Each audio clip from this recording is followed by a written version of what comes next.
সাংসদ উপস্থিত ছিলেন ইন্ডিয়ান মিটিং এ। তারা বিজেপির পর সবথেকে বড় শরিক। কি বলবেন আজকে তাদের উপস্থিতি নিয়ে?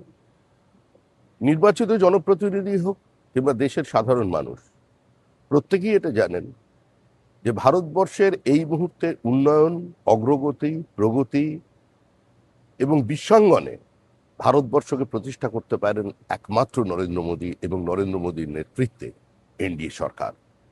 তাই অনেক নতুন মানুষজন তারা ইন্ডিয়াতে সামিল হচ্ছেন। এই কর্মযজ্ঞে তাদের অংশীদারিত্ব থাকুক, এটা তারা মনে করছেন, এবং যারা আসছেন এনডিএও তাদের স্বাগত জানাচ্ছে। এখন একটা প্রশ্ন আছে যে এরা তো অতীতে তৃণমূল কংগ্রেসের নির্বাচিত জনপ্রতিনিধি ছিল, তৃণমূলের প্রতীকে নির্বাচিত হয়েছিল।